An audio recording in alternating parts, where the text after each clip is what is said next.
performances can always make or break a film. And that's as much a director's responsibility as the actors themselves. Giving valuable and flexible direction and building a congenial rapport with an actor are crucial for a director. But being able to trust and be willing to offer a generous range to a filmmaker is just as essential for an actor. When both sides can establish and, more importantly, maintain this professional relationship, it won't only improve the film, but might also guarantee similar, if not better, quality in future films. Let's break down some of my favorite director-actor duos and why their relationship works so well. I thought that when I saw him for the first time in Scent of a Woman, that I just knew what true love was. I knew what love at first sight was, and it was the strangest feeling sitting in a movie theater thinking, he's for me and I'm for him, and that was it. Though this video isn't ranked, this first duo is definitely my favorite. Paul Thomas Anderson and Philip Seymour Hoffman have gifted cinema with 5 outstanding collaborative pieces that stand as testaments of how long-term friendship can result in a deep understanding of someone's mind. We never talked about any of this. What I'm saying right now, this is all just obviously in Paul allowing very deep, complicated questions to make themselves known through strong narrative, and that's what happens with a very bright mind. And an unwavering loyalty and trust in their input. Because most of us are friends, and there's just this accident that's happened or whatever it is, I don't know, that they trust me, and I trust them. So, and what that means is we don't second guess what we're doing. But consistent work together isn't what made this duo so iconic. We'll definitely work again. But with Paul, it doesn't matter. It's like, I'm not hanging out with Paul because he's this great film director. Paul's not hanging out with me because he respects his actor. We met that way, but we're not hanging out with each other anymore because of that. It's like, I hope and will work with him again. I definitely will, but our friendship comes first. That was just how strong their bond and respect for each other were.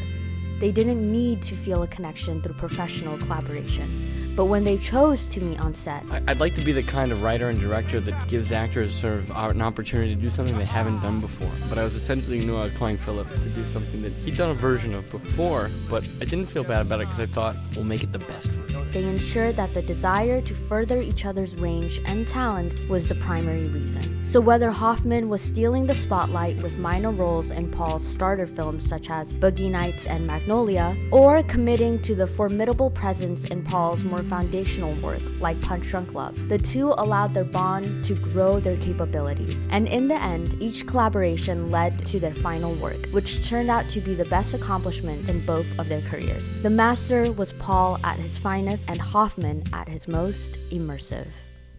It's the truth about a relationship which is based on a love that goes over into deep friendship and was always part of a creative relationship, and what he has made is to show how a relationship also is reflected in the movies that Ingmar Bergman made since we met each other. Similar to the many relationships that came before, such as those of Jean-Luc Godard with Anna Karina or Jean Cassavetes with Gina Rowlands, Ingmar Bergman and Liv Ullmann were a creative duo whose deep affection served as muses for each other's work. But as most of these stories go, their creativity outlasted their romance. I used to be a happy person, a very happy person, but 5 years doing his films, I was also getting a kind of depressed, neurotic person. Shortly after Persona, the two fell in love. A love built on Ullmann's deep admiration for his mind and Bergman's desire to use her as his muse. In everything which was his trauma, his wonder about life, his fear about life, he felt, I think I can express that through this woman. And I've actually even thought about it, painfully connected, had nothing to do with us being romantically bound painfully. It had to do with the movies we did together. Being an artist's muse, especially for someone like Bergman, who often wrote of his own life, carried a burden. She had the duty to accurately portray his deep pain on set while feeling the need to offer him comfort and catharsis off-set. Forming a relationship based on this bond will inevitably make you feel obligated to the person and ultimately trapped. I knew that I could never leave him, and in a way, I never have. But in the cinematic world, it will lead to a level of accuracy and vulnerability beyond any everyday chemistry between filmmaker and actor. Ullman wasn't just performing any script for any filmmaker. She was performing for someone she knew so intimately about things he experienced firsthand. But despite their broken relationship, the two continued their creative collaboration professionally, leaving us with classics that define the field of introspective cinema. Persona, Hour of the Wolf, Cries and Whispers, Autumn Sonata, and so many more. Friendships and relationships are well incorporated into that on-set bond, but what truly elevates shared respect and artistic unity is the bond between mentor and student. And there's no better way to talk about this than Sofia Coppola and Kirsten Dunst's relationship. Girlhood is synonymous with Sofia. Although many women never worked with her, millions of us have looked up to Sofia as an idol of what it means to be a woman. From her brave assertion of femininity in her choice of wardrobe on set to the many woman-driven narratives, she offered comfort to millions of women struggling with their own femininity. And Dunst wasn't immune to this.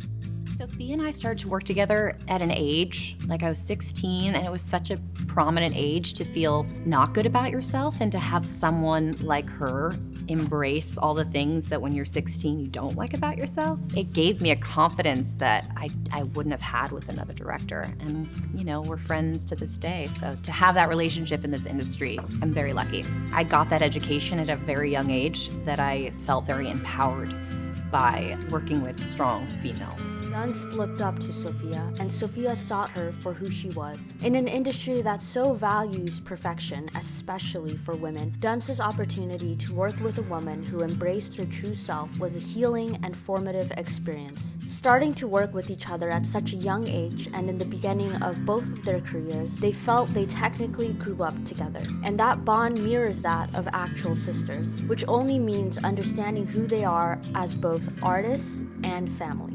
My first film, and she was 16, and then just watching her grow up over the years. I love working with her and Marie Antoinette, and now this. Now she's a young woman, and she just always impresses me. And it's great to work with her at different stages of her life, and just to have that rapport with an actor. I love her as a person, but also she gets my sensibility. She knows exactly how I like to work, and it's always interesting to see what she brings to it. Kirsten built a personal relationship with Sofia based on comfort, freedom from insecurity, and trust. And Sofia built a professional relationship with Kirsten based on familiarity and their bond. This results in an unspoken chemistry that always meets at the same page and outlasts years of collaboration. Just on the same page. Yeah. And I feel like a lot of it's taste and sense of humor. Like I know that I don't have to explain much, and she'll do something and I love it, and or so how I pictured it, but even something else, and it's a collaboration that's so fun to watch and to trust someone. And I know Kirsten will do anything for me. For me. No, I feel. No, I know. I feel the same way. It's true. I mean, there is a comfort, and you feel like, Sofia's the only person that if I'm really uncomfortable, I can say something to, too. Like, or see, we figure it out together. I feel like I'm on the same page. With their work in discussing the complicated nature of being a young girl in The Virgin Suicide, to their depiction of what it means to mature as a young woman in Marie Antoinette, the two's relationship as both women and professionals found their way into many women's hearts, showing us that the girlhood we watch on screen is very much grounded in reality. We always think about you and your buddy Robert De Niro. Oh, yes. Yeah. You're kind of we always think of you guys together as buddies, like you hang out all the time, like Bert and Ernie. You guys are roommates. It's true. It gets to the point where we don't see each other for a few months, but when we see each other, it's right. Yeah, right, exactly. yeah, no, we know. We just said the same thing. I've done it. And on the opposite spectrum, we have the bond of brotherhood. And no better way to talk about that than talking about quite arguably one of the most iconic director-actor duos, Martin Scorsese and Robert De Niro. It is by pure luck or chemistry that their approach to work blends so well. De Niro wants to offer so much. What does he offer a director? Well, versatility and imagination and tons of choices, which is what you want. You don't want. And Scorsese gives him all the room to do so. Trust you. Marty has that special way of letting people do for what they can do best. What makes this bond particularly special is that the two actually grew up together.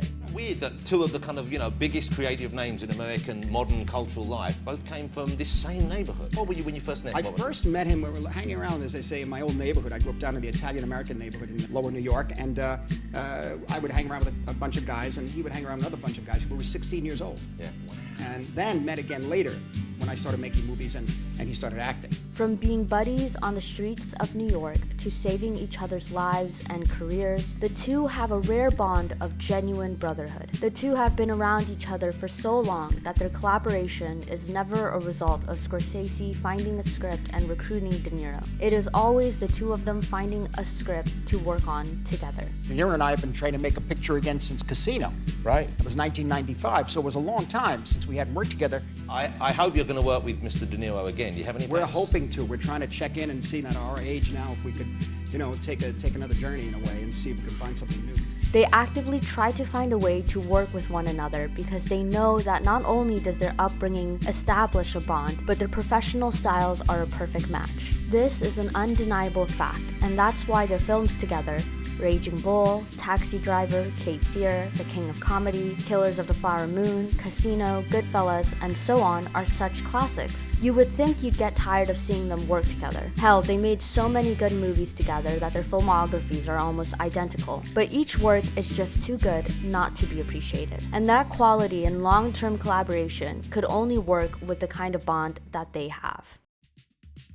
There are director-actor duos that collaborate well and love doing so, and then there are director-actor duos that couldn't have gone far in their own careers without their work together. Jacques Demy and Catherine Deneuve are definitely one of them. Not a collaboration they continuously returned to because they wanted to, but because they needed to. What's so incredibly unique about this duo is their dependency on each other. Deneuve frequently credited Demy for giving her the confidence to continue performing, and Demy mentioned that Deneuve was the phenomenon he needed to establish his vision. When we think of Demy's style, we associate it with words like grand musicals, melodrama, and color. His vision and worlds are vivid and iconic, which only meant his leading ladies needed to be too. They needed to be just as elegant, just as dramatic, bright, and just as chic. And there's no better face and performer than Deneuve to bring those ideas to life. But the relationship isn't just one-sided. Deneuve needed Demy just as much as he needed her. Deneuve often praised Demy for being the reason she truly fell in love with the form of cinema, and for helping her find her identity within it. Demy not only helped jumpstart her career, but also introduced her as someone beyond a sex symbol. With Demy, she was able to figure out the roles she wanted to take on and the kind of actress she wanted to be. From her royal princess perfect portrayal in Demy's fantasy extravaganza, Donkey Skin, to her sentimental, theatrical performance in Demy's ardent and musical feat, The Umbrellas of Cherbourg, the two blend harmoniously together, as if coming from the same place of artistic intentions. Their collaborations were the roots of both their careers and creative goals.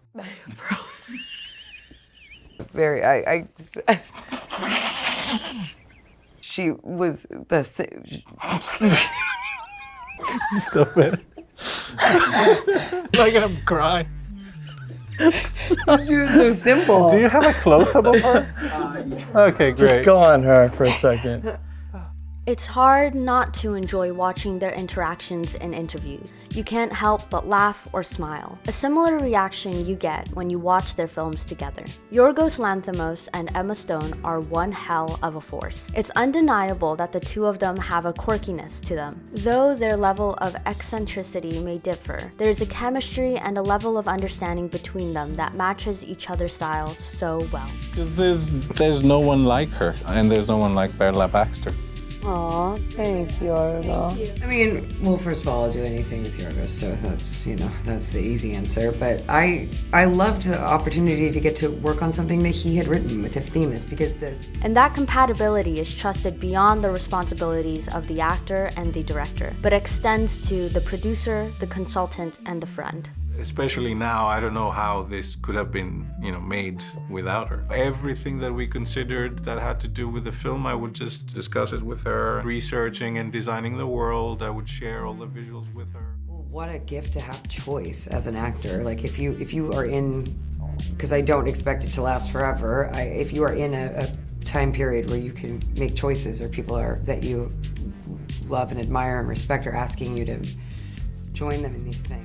But most of all, what makes this sort of dynamic work so well is their genuine friendship, their trust in each other's opinion, and their chemistry. The combination has been one of the greatest gifts of my life. I trust him implicitly, and I think he's hilarious, and it has been an honor to get to work with him the amount of times I have, and I hope we can continue to for a very long time. Their mutual respect and confidence in each other's abilities are what allow them to make this sort of crazy films that they do, such as The Favorite, Poor Things, and Kinds of Kindness. And finally, we have the duos that work because their sense of humor and personalities just match way too well. Stanley Kubrick and Peter Sellers. It's hard to believe Kubrick, a filmmaker notoriously known for torturing his actors take after take for the perfect moment, had actually admired and even mildly stalked an actor to be part of his film. He was the only actor that I knew who could really improvise. Even when he wasn't on form, after a time fell into the spirit of a character and just took off. It was miraculous.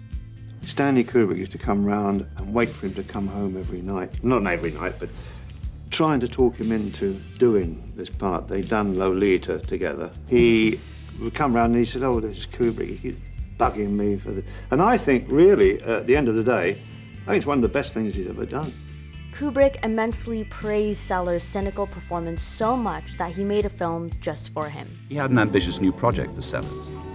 Dr. Strangelove, or How I Learned to Stop Worrying and Love the Bomb, Kubrick planned the entire film around Sellers' virtuosity.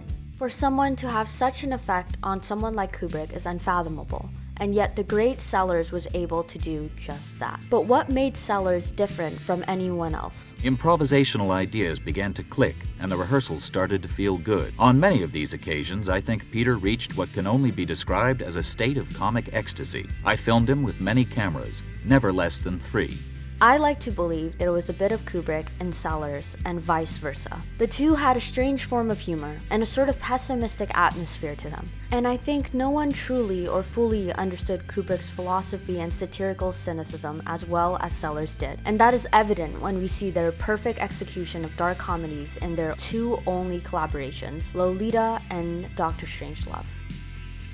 Film is a collaborative process. While we'd like to think our favorite filmmaker accomplished their movies through pure individual magic, that's rarely the case. From everyone mentioned in this video to the ones that go unmentioned, Hitchcock and Grant, or Hitchcock and Stewart, Fellini and Mastroianni, Wilder and Lemon, Wong Kar-wai and Leong, Cassavetes and Roland, Lynch and McLaughlin, or Lynch and Nance, the bond between a director and actor is an iconic and vital relationship in the film industry. So who are some of your favorite director-actor duos?